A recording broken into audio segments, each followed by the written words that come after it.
happen.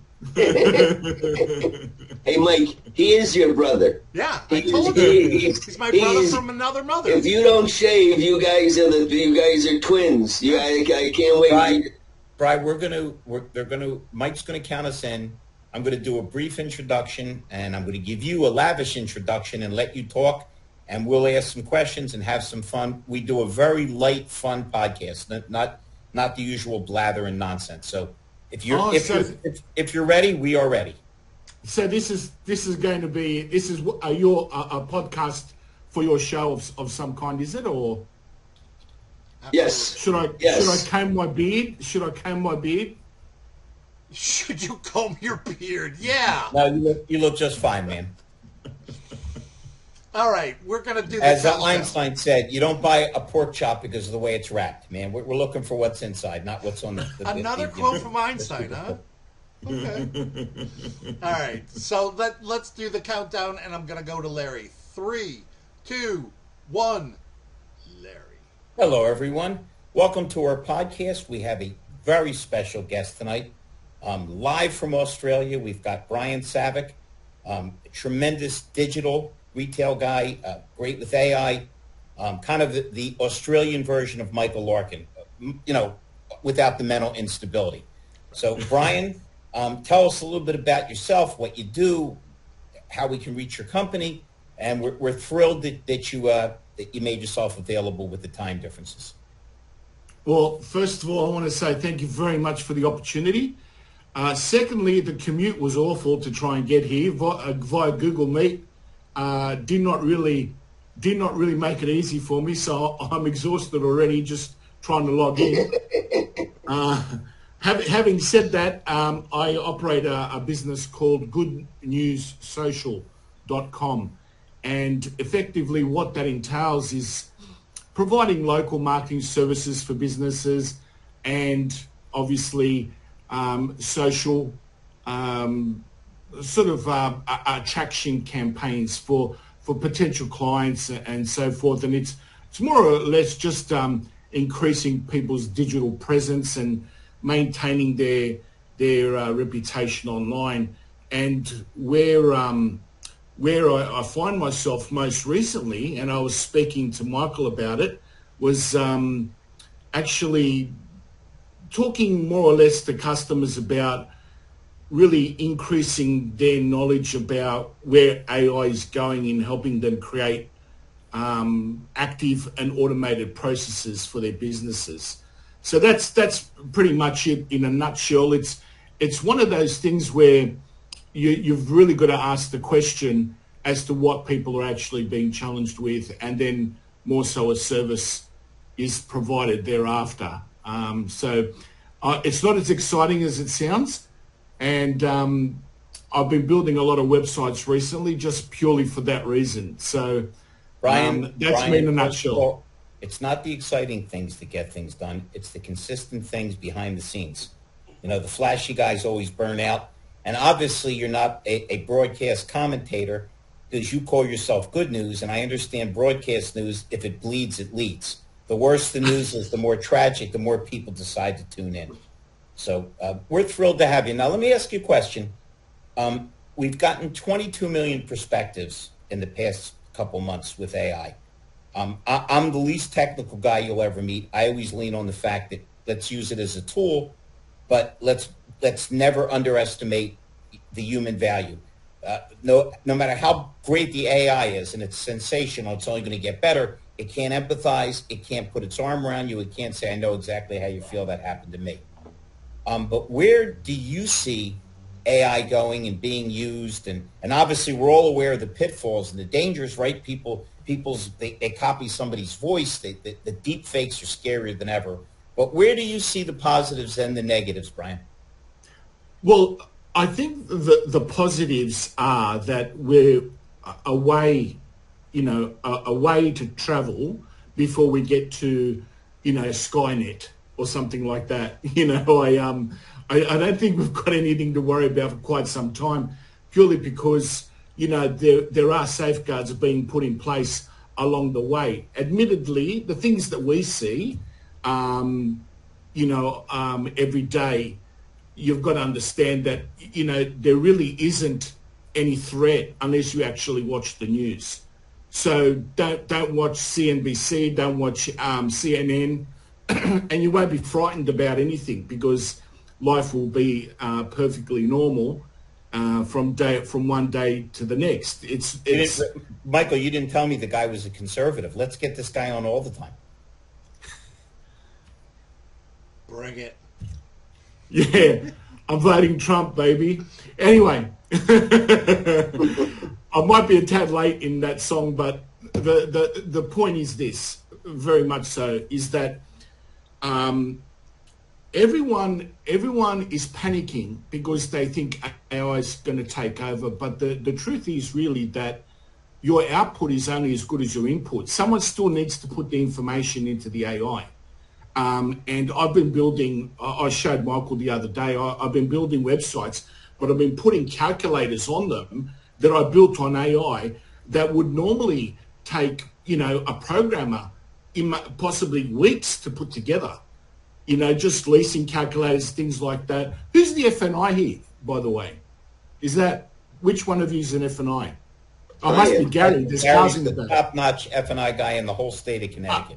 Well, Gary would know. So if you've got leasing calculators and you've got, term loans and all those calculators, to build them in HTML, it'd take you weeks to do that. But, I can do that in a couple of prompts. It doesn't get it right straight away, but, it eventually gives you the product you're looking for after a while. So I personally think we're a way, way, way long sort of before we have to start really panicking and locking ourselves up in our storm shelters. But, I think it's a great tool. I think it's going to become even better, but it's going to be driven by what type of input you make. And now they're actually making programs to help you create a much better input, a much more quality input, so that what the actual AI produces is something that's significant and not just a fantasy image or what have you, with what a lot of people are doing. They're not really exploring, the actual, realms of what you can possibly do. They're just, doing silly things with them. But Brian, I think it's a great tool. Brian, you and it's very, very clear that you and Mike are brothers from other mothers, and because how you guys are on the same, what he's doing is what you're doing. Now, I mean, I'm sure you guys have spoken, before, but I'm learning everything about all of this from Mike, and I'm watching him build it, and I'm watching him do it. So you understand that.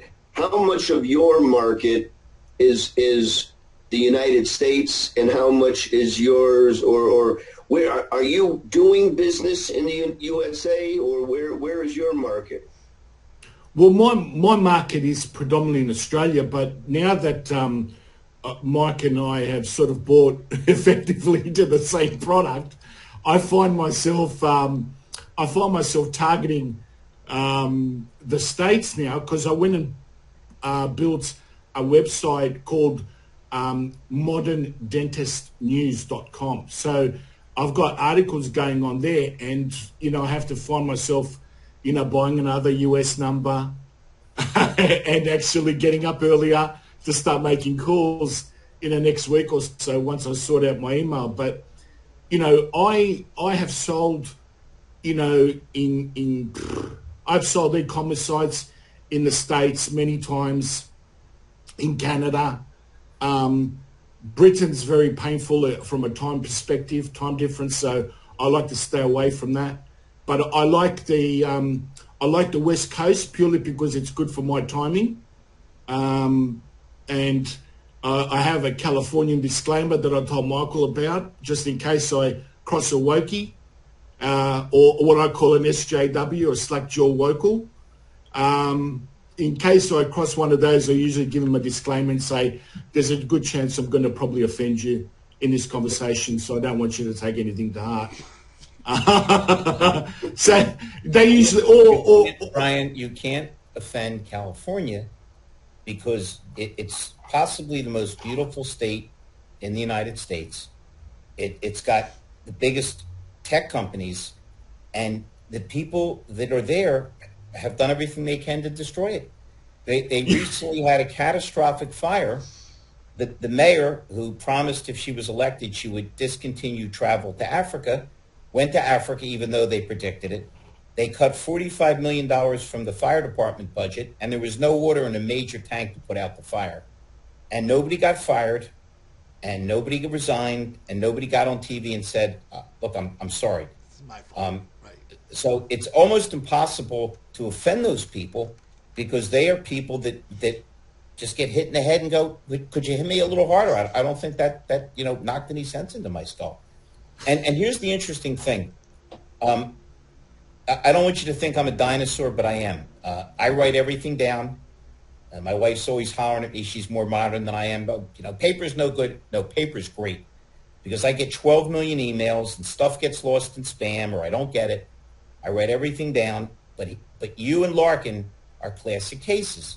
I don't mean this disrespectfully. You're both a little nerdy in the sense that you're computer guys, but you're both so friendly and you smile so much that you're able to meld the technical end with the friendly end, which, again, is the one thing that AI can't do. Bring the human. We have a friend who has a show called The Human Side of AI.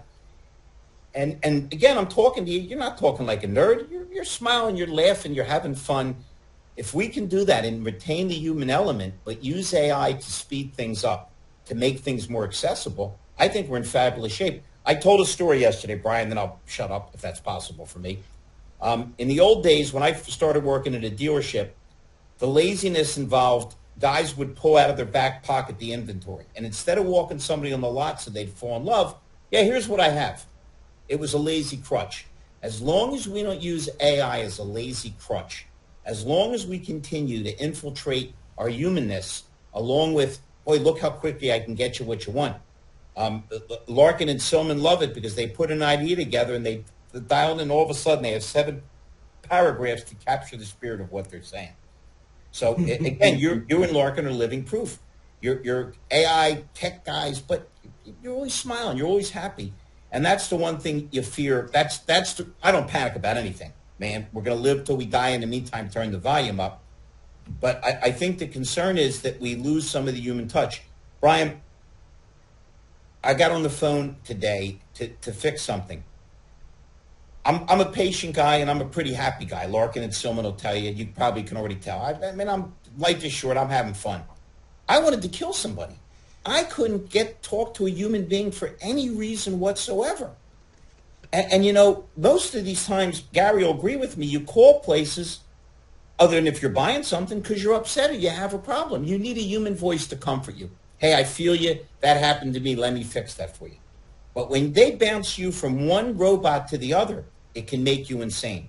So if we can take the greatness of AI, the speed, the way it can define things, and somehow not lose the human touch, I think we're in great shape. Hey, Brian, I want to pick go ahead. I'm going to pick your brain in a second. Yeah, no, I was just going to say it's hard to disagree with you. I totally agree with you. I think. Hold on. Is there a chance that you would tell my wife that it's hard to disagree with me? Because she would take a huge issue. I was going to say that one was a good one. It's hard to disagree, Larry. That might be a new one for your.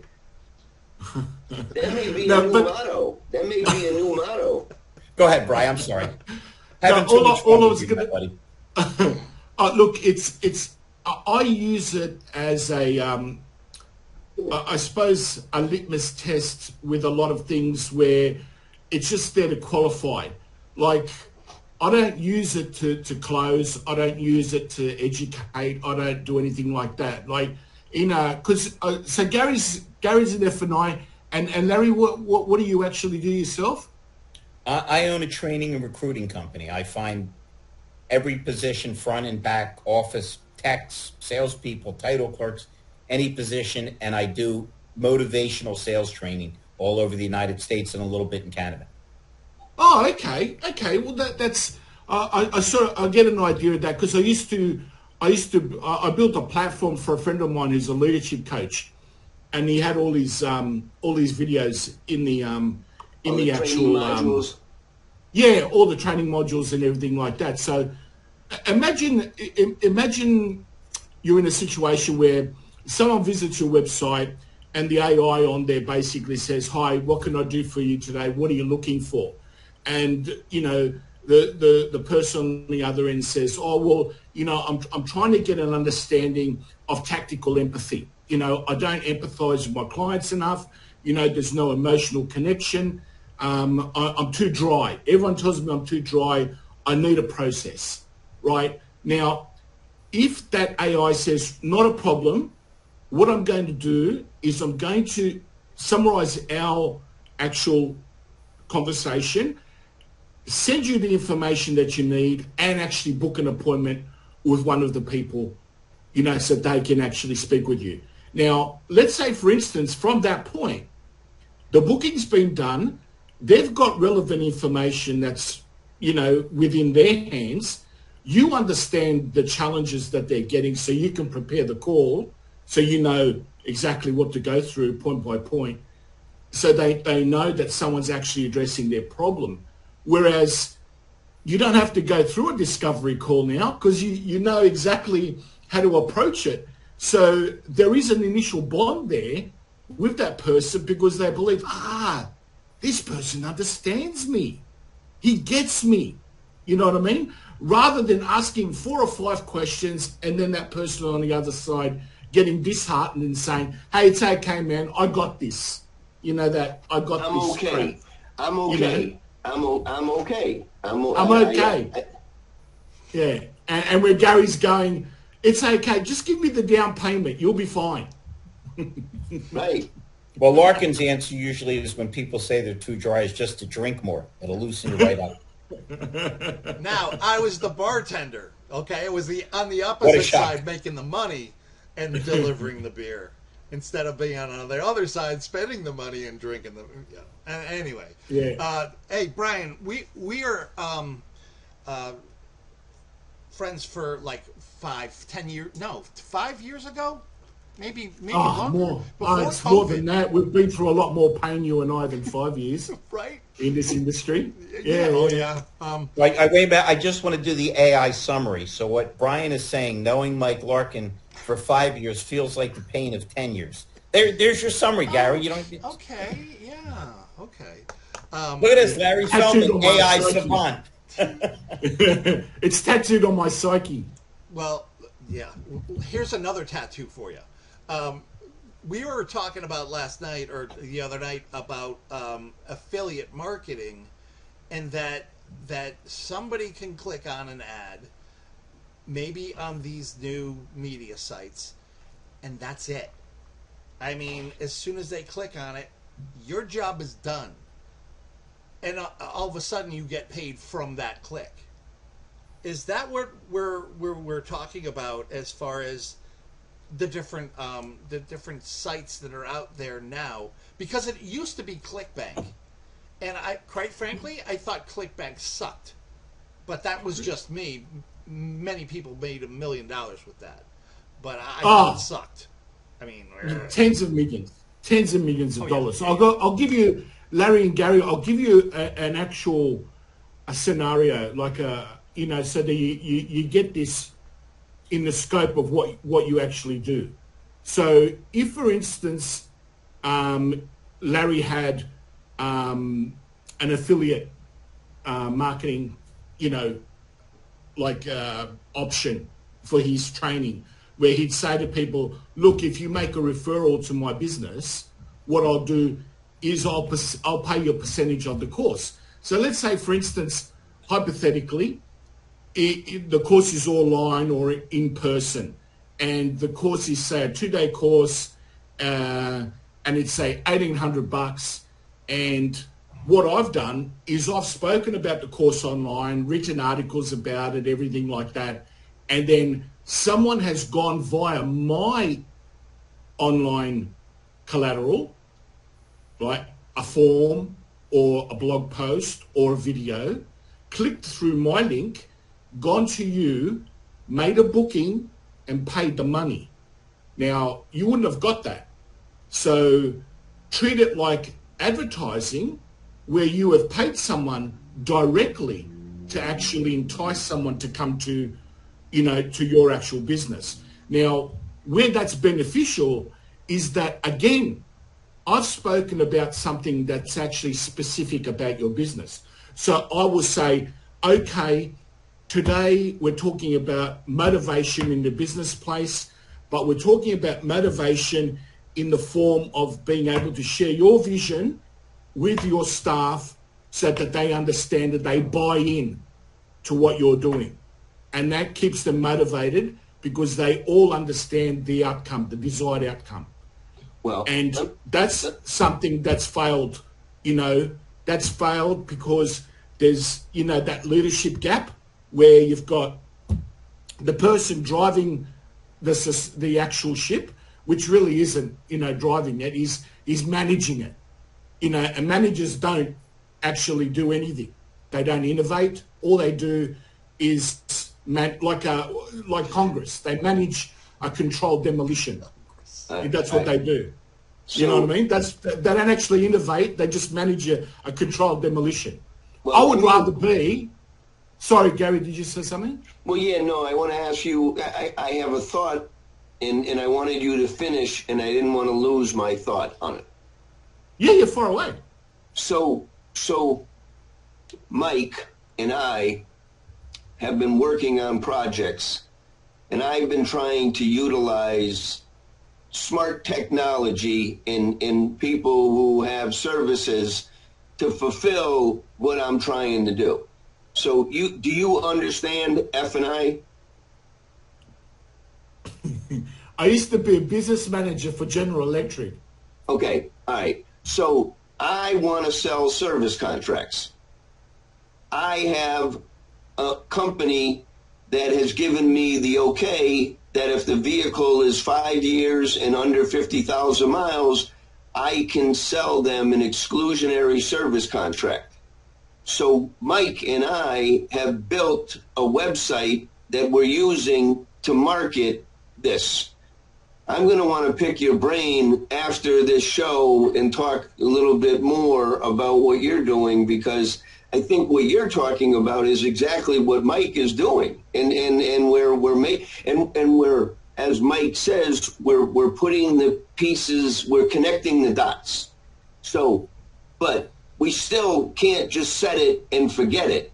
I have to promote it. I have to promote it on podcasts such as our podcast right here, websites, in different ways to get visibility, because now the platform to sell is all online. Doesn't need to be face-to-face. It can be all done with that product. So what you're talking about is very interesting to me, because I think it all correlates with what, Mike, you're building for me to do.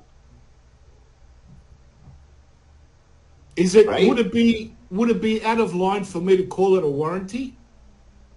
And no, because the warranty is what the manufacturer gives to the deal. So when you buy a car, OEM, original equipment manufacturer, is the warranty. I sell service contracts. When the warranty stops, it's a mechanical breakdown coverage. So it's not a warranty. Warranty is only what the manufacturer gives. It can have the same mechanical coverage, breakdown. Brian. It can have the same equivalent coverage. It's just, he's right. If it's from a factory, it's the warranty. If it's coverage that comes, it can come from the manufacturer outside, but it's called an extended service contract. Yeah, so to call it mechanical breakdown, you can use it in certain states. In certain states, it's filed as a mechanical breakdown coverage warranty. You just have to be careful, because everyone does get confused. In the States, there was a law passed many years ago called the Magnus-Moss Warranty Act. And it was just clarification for everybody to know where the manufacturer was responsible, or where, everything breaks down. because, you know, no one wants to is going to repair the OEM's mechanical problem, you know, and so everyone pushes it. The warranty companies that are managing the service contracts, they need to manage an insurance policy with premium and loss ratios, and you just can't, you know, charge. You have to be able to recover and manage. So it's a whole more inclusivity there. Yeah, because there's extended warranties as well. Well, that's exactly what we're referring to. It's the same. It's when the manufacturer warranty is going to end, with most of them are 336 or 448. And as long as the vehicle is still in good condition, you know, I have a little extra benefit that I can sell for 5 years and 50,000 miles. And I'm going directly to the consumer right now, because there's a lot of people who bought cars that owe way too much on their vehicles because they paid too much during COVID. And now you buy a service contract and you can get out of your financial nightmare. So that's just one of my plays on that. How much is it, Gary, by the way? It's depending on the vehicle. It depends on the miles. It's a whole formula. You know, it's based on Asian. They're very reasonable. Domestic, they're very reasonable. European, not so much. It's too expensive to repair. It's just a hard way to underwrite it.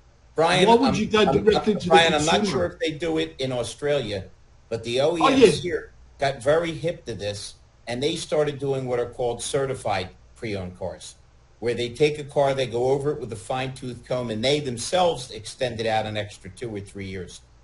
You know, so even they're aware. You never hurt anybody by selling them a warranty or an extended service contract. You hurt them by not, because the guy that loves you because you saved him $20 a month wants to kill you when he finds out he's got a $3,000 repair and he doesn't have the money. Oh yeah, look, don't get me wrong. I used to when I was the new business manager for GE, I used to go out and train F&Is. Right. No, you did what I do. Yeah, so I would, and I've worked in the chair as well as an F&I. Yeah. So in my land, in the back here, in this land here, which is incredibly volatile, right? Why would you go directly to the public when you can just go to every dealership that you know, and basically say to them, "Hey guys, this is a new product that we've got. It complements and supplements what it's in the market at the moment." Can I answer that? It's because dealerships exist in a land of miscommunication and stupidity beyond human comprehension. It's why we lose so much business from the service end. If you were in, I don't know what it's like in Australia, but Mike will tell you, Gary, when he comes back, will tell you, and I'll tell you, we get a zillion calls a month and paperwork saying you're out of warranty. Of course, they have no idea. They're not doing the data. They're just taking a shot to sell warranties. Now, you would think with every dealership on earth offering extended service contracts, why would you need it? But a lot of times the dealership is neglectful in how they explain what they're doing. They're neglectful in how they train their salespeople. They're neglectful about how the fixed operations work. So it's really a matter of not doing the right job. And when you don't do the right job, things fall through the cracks. You indicated you're a conservative, and boy, are we glad he's our former president. Biden's final moves when he was out the door was, we're going to make it available so everybody can have, the drugs that help you lose weight. Wouldn't it be smarter to say, let's get everybody healthy and on a better exercise regime and to eat healthier? So I think one of the frustrations that Gary has, because he's been doing this forever beautifully, is the extended service contracts aren't always explained properly. They're not always introduced properly, because Gary and I and Mike, and if you get him in Australia, shake our heads. It's astonishing how much business we see on our phone and our mail and on TV selling extended service contracts, when it's what every dealer should do, particularly since now the average people are keeping their cars for an average of 12 or more years. Gary, it's nuts that it's not a priority. Hey guys, Br- we're about to run out of time, but Yeah. I wanted to send you an invite because you got a little, a little stormy weather between you and us over here in the States. I wanted to invite you back for another one of these sessions. No, not another, multiple others. Brian, it has Multiple been such a others. pleasure having you on this show. We like you so much, and you were so cool that we would love to have you be a frequent guest. The chemistry between the four of us is great. We love what you're proposing, and as much as we think we know what the heck's going on in the States, you can give us a viewpoint completely around the other side of the world. So But just whenever you quickly- would like to be on, we'd love to have you. This is bothering me. This warranty thing's bothering me now. I wanted to ask you. So they don't get a comp. They don't get a comp. They don't get what we call a lick or anything like that if they sell it. Oh, sure they do.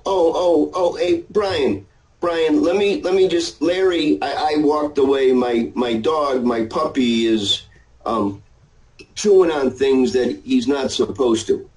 So you asked me a good question is why wouldn't the dealer want to do this?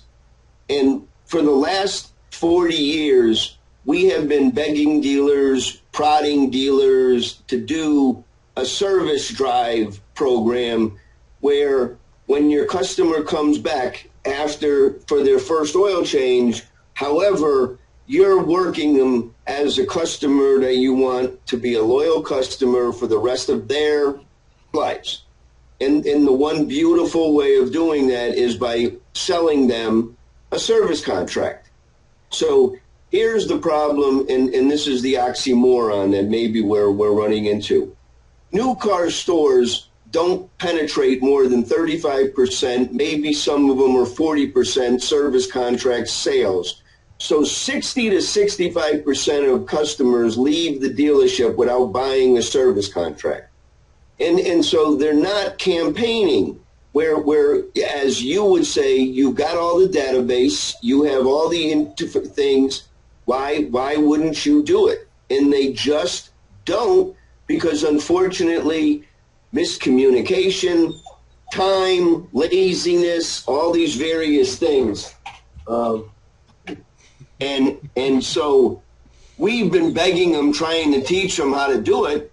And when you get to a point where they don't want to do it, you take the time and you do it yourself so you can prove it to them, like Tom Sawyer and Huck Finn, the famous book, I'm painting the fence. So if I can prove to them that I can go out and get first-party leads and I can sell service contracts, of course you can do it, Mr. Dealer. But for me to come in here and trying to convince you, I got a better chance of, striking gold because they just don't want to listen. And that is the unfortunate. So we're trying to prove it using technology and websites to get them that they should have been. I've been selling service contracts for 40 years. It's the number one way to keep a customer coming back to your dealership and building trust and value. That's what they need to have. But when you don't present it and you're trying to make $5,000 over a cost that really shouldn't be that crazy, and that's why you're turning people off, well, that's not generating good behavior and good habits and people coming back. So that's just, I can talk to you about warranties and F&I and misunderstandings and things for hours and days and months and shake your head. I've been a road rep for 40 years. Sometimes I can sit home and bang my head against the wall and get more accomplished than trying to help dealers manage their dealership. We're here to help them. And, they bite the hand that feeds them for whatever reason. That's how they feel better. And they go after the... Garrett, let's make Brian really sick. The scary part is a lot of these dealerships have service contracts that offer disappearing deductibles, that if you go back to the dealer that sold it to you, instead of having $100 deductible, you have zero. So we have, in other words, we have every tool in the toolkit, and all we're using is a rusty screwdriver. Agreed, Garrett? There it is, in a nutshell. In a nutshell. And Brian, you do look perplexed, and it is a perplexing because it doesn't make sense. because the data is in their hands. It's their customers, it's their data, and all we're trying to do is say, pull that data out and put it into a text campaign or an email campaign and offer them a discount on a oil change. We have another friend, mutual, his name is Russell Hill, and he has done a wonderful program for the service drive. And it's amazing, and he still gets pushback. He's got over 600 dealers using it. He's got major dealer groups wanting to talk to him, and he's got pushback from dealerships saying, well, I don't think it's going to work. And it's like, look, 600 stores are using this and making money. I have the data. Here it is. And they still, and I'll finish on this. 20 years ago, we were begging dealers to move their business into reinsurance companies. And they were like, well, what is a reinsurance company? And why do I want to do it? And we had to beg them to listen to us and say, let me explain to you the tax advantage that you have as a dealer. You have your own, let me explain. See this property across the street, that square, how many, it's like you buying that property and not putting any money down, and now you have built wealth. And they couldn't understand it. And it was like too good to be true. And it's like if a dealer today doesn't have a reinsurance program, they're really dumb.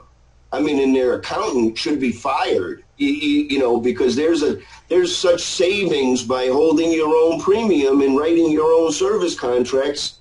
You do it up to 60,000 miles, but once it gets to 60, they can't manage it. They need to let a secondary company like me and my service contract programs to handle all the ones that you're going to get claims on, that you need to manage properly, and you need to prove that you're the best.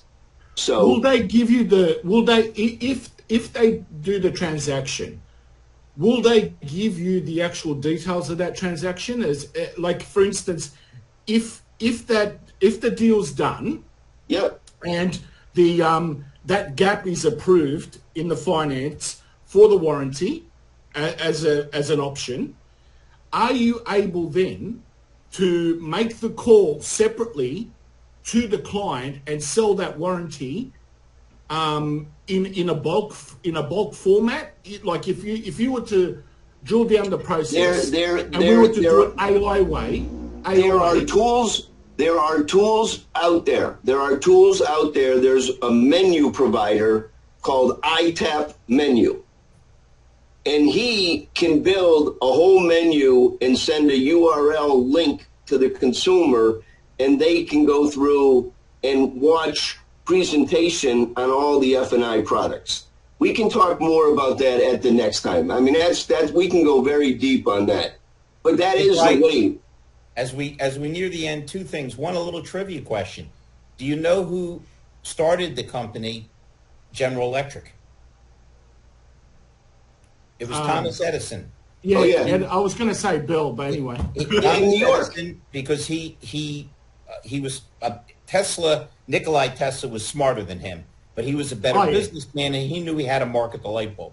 The second thing is I just got a text from Michael Larkin, who's also perplexed. He's wondering why, if you're on the bottom of the world, you don't fall off. Should we explain gravity to him, or can we do that on the next show? I thought the Earth was flat. Long nails. I've got long nails. Long nails. I'm interested in that. I'm interested in this warranty thing. It's got me perplexed because we've got Can I make a suggestion? You're already up, and Gary is tireless. Why don't you two guys, why don't we kill the broadcast but not hang up, and why don't you guys switch phone numbers? Man, I'm afraid to think what the two of you could do together.